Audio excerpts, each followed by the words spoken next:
Big boss ಕೊನೆಗೂ ಒಂದು ವಾರ ತಲುಪಿ ಆಯಿತು. ಬಿಗ್ ಬಾಸ್ನ ಮೊದಲ ಎಲಿಮಿನೇಷನ್ ಆಗಿ ಹೋಯಿತು. ನಿಮ್ಮ ಮೆಗಾ ಸುದ್ದಿ ಯಮುನಾ ಬಿಗ್ ಬಾಸ್ ಮನೆಯಿಂದ ಆಚೆ ಬರ್ತಾರೆ ಅನ್ನೋದನ್ನ ನಿನ್ನೆಯೇ ಹೇಳಿತ್ತು.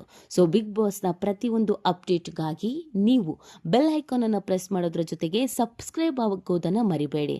ಯಾಕಂದ್ರೆ ಯಮುನಾನೇ ಬಿಗ್ ಬಾಸ್ ಮನೆಯಿಂದ ಹೊರಗೆ ಬರುತ್ತೆ ಅನ್ನೋದನ್ನ ಹೇಳಿದ್ದು ನಿಮ್ಮ ಮೆಗಾ ಸುದ್ದಿಗೆ. ಸೊ ನಿಮ್ಮ ಮೆಗಾ ಸುದ್ದಿ ಬಿಗ್ ಬಾಸ್ಗೆ ಸಂಬಂಧಪಟ್ಟಂತ ಪ್ರತಿಯೊಂದು ಅಪ್ಡೇಟ್ರ ಜೊತೆಗೆ ಬೇರೆ ಬೇರೆ ವಿಚಾರಗಳನ್ನು ಕೂಡ ನಿಮಗೆ ಮುಂಚಿತವಾಗಿ ತಿಳಿಸುತ್ತೆ. ಆ ಕಾರಣಕ್ಕಾಗಿ ಈಗಲೇ ನಮ್ಮ ಚಾನಲ್ ಅನ್ನ ಸಬ್ಸ್ಕ್ರೈಬ್ ಆಗಿ. ಎಸ್, ಬಿಗ್ ಬಾಸ್ನ ಮೊದಲ ಎಲಿಮಿನೇಷನ್ ಮುಗಿದು ಹೋಗಿದೆ. ಯಮುನಾ ಮೊದಲ ಎಲಿಮಿನೇಷನ್ ಆಗಿದ್ದಾರೆ. ತುಂಬಾ ಜನಕ್ಕೆ ಯಮುನಾ ಮನೆಯಿಂದ ಹೊರಗೆ ಬರಬೇಕು ಅಂತ ಇತ್ತು. ಕಾರಣ ಸ್ವಲ್ಪ ಅವರು ಇರಿಟೇಟಿಂಗ್ ಕ್ಯಾರೆಕ್ಟರ್ ಅನ್ನೋದನ್ನ ಹೇಳ್ತಾ ಇದ್ರು. ಅವರ ವಾಯ್ಸ್ ಇರಿಟೇಟ್ ಆಗುತ್ತೆ, ಎಲ್ಲದಕ್ಕೂ ಬೆಚ್ಚಿ ಬೀಳ್ತಾರೆ, ಎಲ್ಲದಕ್ಕೂ ರಿಯಾಕ್ಟ್ ಮಾಡ್ತಾರೆ, ಎಲ್ಲರ ಹತ್ರನೂ ಜಗಳಕ್ಕೆ ಹೋಗ್ತಾರೆ. ಸೊ ಇವರು ನಿಜವಾಗ್ಲೂ ಇರಿಟೇಷನ್ ಅಂತ ಅನ್ನಿಸ್ತಾರೆ. ಇವ್ರನ್ನ ಮನೆಯಿಂದ ಹೊರಗೆ ಕಳಿಸಿ ಅಂತ ತುಂಬಾ ಜನ ಕೇಳ್ಕೊಂಡಿದ್ರು. ಆದರೆ ಇಷ್ಟು ಬೇಗ ಮನೆಯಿಂದ ಹೊರಗೆ ಬರ್ತಾರಾ ಅನ್ನೋದೊಂದು ಡೌಟ್ ಇತ್ತು. ಕಾರಣ TRP.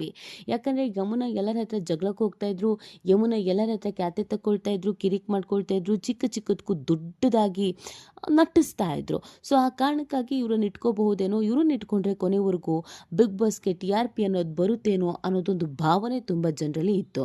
ಯಾಕಂದ್ರೆ ಈ ಹಿಂದೆ ಎಲ್ಲ ತುಂಬಾ ಜನ ಉಳಿದುಕೊಳ್ಳುವಂತ ಕ್ಯಾಂಡಿಡೇಟ್ಗಳು ಆಗಿದ್ರು ಅವ್ರ ಮನೆಯಿಂದ ಹೊರಗೆ ಬಂದಿದ್ದಿದೆ.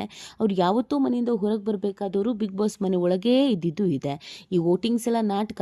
ಸುಮ್ಮನೆ ಅವ್ರಿಗೆ ಯಾರು ಬೇಕೋ ಅವ್ರನ್ನ ಹೊರಗೆ ಕಳಿಸ್ಕೊಳ್ತಾರೆ, ಇನ್ನಿರೋರ್ನ ಒಳಗಿಟ್ಕೊಳ್ತಾರೆ ಅಂತ ತುಂಬಾ ಸಲ ತುಂಬಾ ಸೀಸನ್ ನೋಡಿದಾಗ ಅನಿಸಿದ್ದು ಇದೆ. ಆದರೆ ಇದೇ ಮೊದಲ ಬಾರಿಗೆ ಯಾರು ಹೊರಗೆ ಬರಬೇಕಾಗಿತ್ತು ಅವರೇ ಹೊರಗೆ ಬಂದಿರೋದ್ರಿಂದ ಬಿಗ್ ಬಾಸ್ ಅನ್ನೊಂದು ನಿಜವಾಗ್ಲೂ ಹೊಸ ಅಧ್ಯಾಯ. ನಿಜವಾಗ್ಲೂ ಜನ ಏನನ್ನು ಬಯಸ್ತಾ ಇದ್ದಾರೋ ಅದನ್ನೇ ಮಾಡ್ತಾ ಇದ್ದಾರೆ ಅಂತ ಕೆಲವರು ಹೇಳ್ತಾ ಇದ್ದಾರೆ. ಇನ್ನು ಕೆಲವರು ಯಮುನಾ ಇಷ್ಟು ಬೇಗ ಹೊರಗೆ ಬರುವಂಥದ್ದು ಏನೂ ಮಾಡಲಿಲ್ಲ. ಹೌದು, ಅವ್ರು ಹೊರಗೆ ಬರಬೇಕಾಗಿತ್ತು, ಆದರೆ ಅವ್ರಿಗಿಂತ ಕೆಟ್ಟದಾಗ ಆಟ ಆಡಿದವರು ಕೆಲವರು ಇದ್ದಾರೆ. ಅವ್ರು ಬಿಗ್ ಬಾಸ್ ಮನೆಯಿಂದ ಹೊರಗೆ ಬರಬೇಕಾಗಿತ್ತು. ಯಮುನರನ್ನ ಇಷ್ಟು ಬೇಗ ಬಿಗ್ ಬಾಸ್ ಮನೆಯಿಂದ ಹೊರಗೆ ಕರೆಸುವಂಥ ಅವಶ್ಯಕತೆ ಇರಲಿಲ್ಲ ಅಂತ ಹೇಳ್ತಾ ಇದ್ದಾರೆ.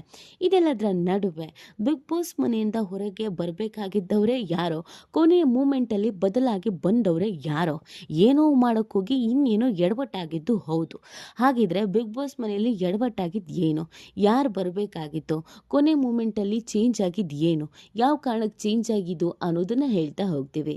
ಎಸ್, ಬಿಗ್ ಬಾಸ್ ಮನೆಯಿಂದ ಈ ವಾರ ಹೊರಗೆ ಬರಬೇಕಾಗಿದ್ದು ನಟಿ ಹಂಸ. ಈ ಬಾರಿ ನಟಿ ಹಂಸನೇ ಬಿಗ್ ಬಾಸ್ ಮನೆಯಿಂದ ಹೊರಗೆ ಬರ್ತಾ ಇದ್ದಿತ್ತು. ಆದರೆ ಕೆಲವು ಕಾರಣದಿಂದ ಜಸ್ಟ್ ಪಾಸ್ ಅನ್ನೋ ಹಾಗೆ ಗ್ರೇಟ್ ಎಸ್ಕೇಪ್ ಆಗಿಬಿಟ್ಟಿದ್ದಾರೆ ನಟಿ ಹಂಸ. ಅದು ಈ ವಾರ ಮಾತ್ರ ಅಲ್ಲ, ಮುಂದಿನ ವಾರಕ್ಕೂ ಕೂಡ ಗ್ರೇಟ್ ಎಸ್ಕೇಪ್ ಆಗಿಬಿಟ್ರು. ಹೌದು, ನಟಿ ಹಂಸ ಮಾತೇ ಆಡ್ತಿರ್ಲಿಲ್ಲ. ತಾನಾಯಿತು ತನ್ನ ಪಾಡಾಯಿತು ಅಂತ ಎಲ್ಲೋ ಮೂಲೆಯಲ್ಲಿ ಕೂತಿರ್ತಿದ್ರು. ಎಂಟರ್ಟೈನ್ಮೆಂಟ್ ವಿಚಾರ ಬಂದಾಗ ಎಂಟರ್ಟೈನ್ಮೆಂಟು ಕೊಡ್ತಿರ್ಲಿಲ್ಲ, ಕಾಮಿಡಿ ಅನ್ನೋ ವಿಚಾರ ಬಂದಾಗ ಕಾಮಿಡಿನೂ ಮಾಡ್ತಾ ಇರಲಿಲ್ಲ. ಸೊ ನಟಿ ಹಂಸ ಡೆಡ್ ವೇಸ್ಟ್ ಆಗಿದ್ರು ಬಿಗ್ ಬಾಸ್ನಲ್ಲಿ. ನಟಿ ಹಂಸನೇ ಮನೆಯಿಂದ ಈ ಬಾರಿ ಹೊರಗೆ ಬರುವಂಥ ಕ್ಯಾಂಡಿಡೇಟ್ ಆಗಿದ್ರು. ಯಮುನಾ ಮನೆ ಒಳಗೆ ಉಳ್ಕೊಳ್ತಾ ಇದ್ರು. ಆದರೆ ಈ ಬಾರಿ ಅಚಾನಕ್ ಆಗಿ ಬಿಗ್ ಬಾಸೇ ಮಾಡಿದಂಥ ಎಡವಟ್ಟಿನಿಂದಾಗಿ ಹಂಸ ಬಿಗ್ ಬಾಸ್ನಲ್ಲಿ ಕ್ಯಾಪ್ಟನ್ ಆಗಿಬಿಡ್ತಾರೆ. ಕ್ಯಾಪ್ಟನ್ ಆದವರು ಮನೆಯಿಂದ ಹೊರಗೆ ಬರೋ ಹಾಗಿಲ್ಲ. ಸೊ ಹಾಗಾಗಿ ಹಂಸ ಸೇಫ್ ಆಗಿಬಿಟ್ರು. ಹೌದು, ಈ ಬಾರಿ ಬಿಗ್ ಬಾಸ್ ನಿಮಗೆ ಬೇಕಾಗುವಂಥ ಕ್ಯಾಪ್ಟನನ್ನು ನೀವೇ ಆಯ್ಕೆ ಮಾಡ್ಕೊಳ್ಳಿ ಅಂತ ಚಾನ್ಸ್ ಕೊಟ್ಟಾಗ ಅವರು ಇವರು ಅಂತ ಹಂಸನ ಕೊನೆಗೆ ಮಾಡಿದ್ರು. ಅದಾದಮೇಲೆ ಯಾರ್ಯಾರ ಪರವಾಗಿ ಆಟ ಆಡ್ತಾರೆ ಅಂತ ಕೇಳಿದಾಗ ಹಂಸನ ಪರವಾಗಿ ಪ್ರಬಲವಾದಂಥ ಕ್ಯಾಂಡಿಡೇಟೇ ಆಟ ಆಡೋದಕ್ಕೆ ಮುಂದೆ ಹೋದರು. ಹೆಂಗೋ ಎಡವಟ್ಟಾಗಿ ಅವ್ರವ್ರ ಮಧ್ಯೆನೇ ಟೀಮ್ ಮಾಡಿಕೊಂಡು ಅವ್ರವ್ರ ಮಧ್ಯೆನೇ ಗ್ಯಾಂಗ್ ಮಾಡಿಕೊಂಡು ಅವ್ರಾಗಬಾರ್ದು ಇವ್ರಾಗಬಾರ್ದು ಅಂತ ನೋಡಿಕೊಂಡು ಕೊನೆಗೆ ಹಂಸನನ್ನು ಕ್ಯಾಪ್ಟನ್ ಮಾಡಿಬಿಟ್ರು. ಅದು ಹಂಸಂಗೆ ಎಷ್ಟು ಮಟ್ಟಿಗೆ ವರ್ಕೌಟ್ ಆಯಿತು ಅಂತಂದರೆ, ಮೊದಲ ವಾರವೇ ಬಿಗ್ ಬಾಸ್ ಮನೆಯಿಂದ ಹೊರಗೆ ಬರಬೇಕಾಗಿದ್ದಂಥ ವ್ಯಕ್ತಿ ಮೊದಲ ವಾರವೇ ಬಿಗ್ ಬಾಸ್ ಮನೆಯ ಕ್ಯಾಪ್ಟನ್ ಆಗುವಷ್ಟರ ಮಟ್ಟಿಗೆ ಆಕೆಗೆ ವರದಾನ ಆಯಿತು. ಯಮುನಾ ಕ್ಯಾಪ್ಟನ್ ಆಗಿದ್ರೆ ಖಂಡಿತವಾಗಿಯೂ ಯಮುನಾ ಹೊರಗೆ ಬರ್ತಾ ಇರಲಿಲ್ಲ. ಯಮುನಾ ಕ್ಯಾಪ್ಟನ್ ಆಗೋದು ಜಸ್ಟ್ ಮಿಸ್ ಆಗೋಯ್ತು. ಅಲ್ಲಿಗೆ ಯಮುನಾ ಬಲಿಕ ಬಕ್ರ ಆದರು. ಹಂಸ ಕ್ಯಾಪ್ಟನ್ ಆಗ್ತಾ ಇದ್ದ ಹಾಗೇನೆ ಬಿಗ್ ಬಾಸ್ ಒಂದು ಬೇರೆ ತೀರ್ಮಾನಕ್ಕೆ ಬಂದರು. ಇನ್ನು ಅತಿ ಕಡಿಮೆ ಓಟ್ ಬಂದಿದ್ದು ಯಾರಿಗೆ? ಯಮುನಾಗೆ. ಹಂಸಕ್ಕಿಂತ ಕಡಿಮೆ ಬಂದಿದ್ದು ಯಮುನಾಗೆ. ಸೊ ಹೀಗಿರಬೇಕಾದ್ರೆ ಹಂಸ ಸೇಫ್ ಆದಮೇಲೆ ಯಮುನಾನೇ ಬಿಗ್ ಬಾಸ್ ಮನೆಯಿಂದ ಹೊರಗೆ ಬರಬೇಕು. ಆ ಕಾರಣಕ್ಕಾಗಿ ಕೊನೆಯ ಮೂಮೆಂಟ್ನಲ್ಲಿ ಅನಿವಾರ್ಯ ಪರಿಸ್ಥಿತಿಯಿಂದ ಏನೋ ಮಾಡಲು ಹೋಗಿ ಏನೋ ಮಾಡಿಕೊಂಡು ಹಂಸ ಸೇಫ್ ಆಗಿ ಯಮುನಾ ಬಿಗ್ ಬಾಸ್ ಮನೆಯಿಂದ ಹೊರಗೆ ಬರುವಾಗೆ ಆಯಿತು. ಇಷ್ಟೇ ಬಿಗ್ ಬಾಸ್ನಲ್ಲಿ ಆಗಿದ್ದು. ಯಾರೋ ಬರೋ ಬದಲು ಇನ್ಯಾರೋ ಬಂದರು. ಇದು ಆಶ್ಚರ್ಯ ಅನಿಸಿದ್ರು ಕೂಡ ಇದು ಸತ್ಯ. ಸೊ ಹಂಸನ ಪರವಾಗಿ ಕಂಪ್ಲೀಟ್ ಆಗಿ ಒಂದು ಲಕ್ ಅನ್ನೋದು ಇಲ್ಲಿ ವರ್ಕ್ ಆಗ್ತಿದೆ ಅಂತ ಅಂದರೆ ತಪ್ಪಾಗ ಆಗಲಿಕ್ಕಿಲ್ಲ. ಮುಂದಿನ ದಿನಗಳಲ್ಲೂ ಏನೋ ಮಾರಿ ಹಂಸನೇ ಕ್ಯಾಪ್ಟನ್ ಆಯಿತು ಅಂತಂದರೆ ಕೊನೆಯವರೆಗೂ ಹಂಸ ಉಳ್ಕೊಂಡು ಹೋಗೋದಂತೂ ಗ್ಯಾರಂಟಿ. ಅದಕ್ಕೆ ಹೇಳೋದು ಬಿಗ್ ಬಾಸ್ ಒಂದು ಮೈಂಡ್ ಗೇಮ್ ಅಂತ. ಯಾರು ಎಷ್ಟು ಚೆನ್ನಾಗಿ ಮೈಂಡ್ ಗೇಮ್ ಆಡ್ತಾರೋ ಅವ್ರು ಕೊನೆಯವರೆಗೂ ಉಳ್ಕೊಳ್ತಾರೆ. ಅವರು ಡಮ್ಮಿ ಕ್ಯಾಂಡಿಡೇಟ್ ಆಗಿರಲಿ, ಯಾರೇ ಆಗಿರಲಿ.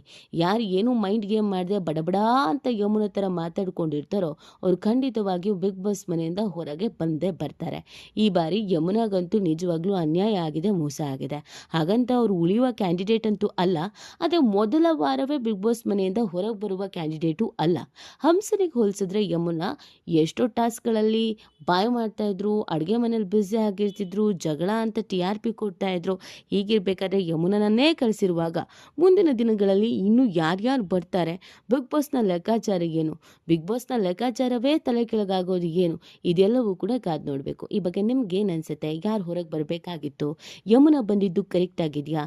ಹಂಸ ಸೇಫ್ ಆಗಿದ್ದು ಕರೆಕ್ಟ್ ಆಗಿದೆಯಾ? ಇದನ್ನು ಕಮೆಂಟ್ ಮಾಡಿ ನಿಮ್ಮ ಅನಿಸಿಕೆ ಮತ್ತು ಅಭಿಪ್ರಾಯವನ್ನು ತಿಳಿಸೋದನ್ನು ಮರಿಬೇಡಿ. ಮತ್ತು ಮೆಗಾ ಸುದ್ದಿಯನ್ನು ಈಗಲೇ ಸಬ್ಸ್ಕ್ರೈಬ್ ಮಾಡಿ. ಹೆಚ್ಚಿನ ಮಾಹಿತಿಗಾಗಿ ಬೆಲ್ ಐಕಾನನ್ನು ಪ್ರೆಸ್ ಮಾಡಿ.